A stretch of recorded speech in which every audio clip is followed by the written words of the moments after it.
आज मोदी सरकार के तीसरे कार्यकाल का पहला बजट पेश होने वाला है। वित्त मंत्री के बजट स्पीच में अक्सर भारी भरकम टर्मिनोलॉजीज का इस्तेमाल होता है। कई बार आम लोगों के लिए उन्हें समझना, उन्हें जानना मुश्किल होता है, लेकिन इंडिया टीवी पर हम आपको आसान भाषा में वित्त मंत्री के भाषण की एक एक बात, एक एक बारीकी हिंदी में समझाने की कोशिश करेंगे।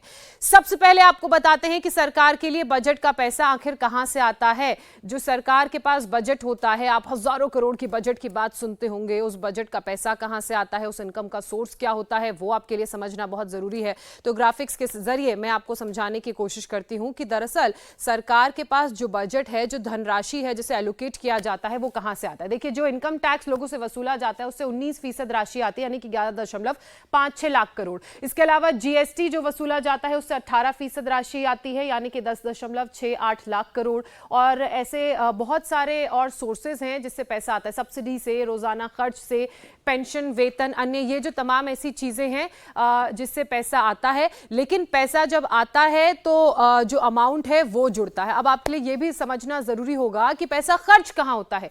राज्यों पर खर्च होता है, ब्याज में खर्च होता है, केंद्र की स्कीम में पैसा जाता है, राज्यों और जो यूटी की स्कीम्स केंद्र की तरफ से चलाई गई हैं उनमें पैसा जाता है, वित्त आयोग में पैसा जाता है, और ये सारा पैसा सरकार के बजट से जाता है। जब आप बजट एलोकेशन की बात सुनते हैं ना, इस टर्म को सुनते हैं, तो उसका मतलब यही है। अब किस योजना को कितना पैसा जाता है ये भी समझना बड़ा जरूरी है। फ्री राशन को लगभग 2.05 करोड़ जाता है, हाईवे के लिए 1.68 लाख करोड़ जाता है, यूरिया के लिए 1.19 लाख करोड़ जाता है, सड़क के लिए 1.09 लाख करोड़ जाता है, और मनरेगा के लिए 86,000 करोड़ जाता है। मतलब ये वो अलग अलग सेक्टर्स हैं, अलग अलग योजनाएं हैं जिनके लिए पैसा एलोकेट केंद्र सरकार के बजट से किया जाता है।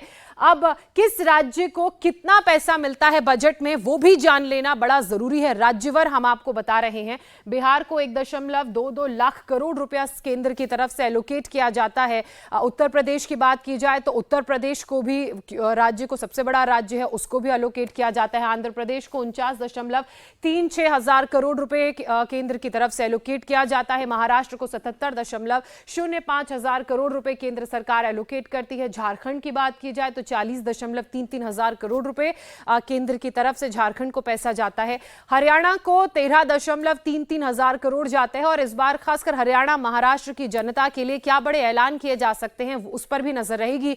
मध्य प्रदेश को 95.75 हजार करोड़ रुपए केंद्र सरकार एलोकेट करती है, इतना पैसा देती है। पश्चिम बंगाल की अगर बात की जाए तो पश्चिम बंगाल को भी पैसा जाता है हर राज्य की तरह, 91.76 हजार करोड़ रुपए, और राजस्थान को 73.50 हजार करोड़ रुपए केंद्र सरकार एलोकेट करती है। अब किस मंत्रालय को कितना पैसा मिलता है, मंत्रालय वाइज भी पैसा जाता है। वित्त मंत्रालय को 18.5 लाख करोड़ रुपया एलोकेट किया जाता है, दिया जाता है। ब्याज पर जो पैसा खर्च होता है वो 11.90 लाख करोड़ रुपया है। इसके अलावा जो अलग अलग मंत्रालयों की बात करें उनमें जो पैसे दिए जाते हैं उसकी जानकारी हम आपको दे रहे हैं। वित्त मंत्रालय को कितना पैसा दिया जाता है ये आपने देखा। जो पैसा ब्याज पर खर्च होता है उसकी राशि कितनी है, देखिए 11.90 लाख करोड़ रुपए।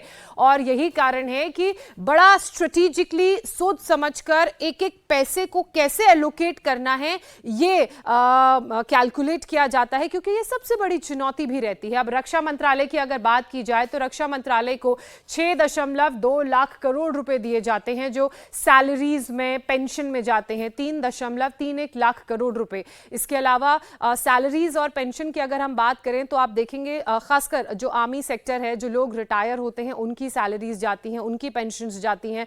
जो सरकारी एम्प्लॉइज हैं, डिफेंस क्षेत्र से जुड़े हुए हैं, उनकी सैलरीज और उनकी पेंशन में ये सारा पैसा जाता है। इसलिए एलोकेशन का जो ये पैसा है उसकी राशि ज्यादा है।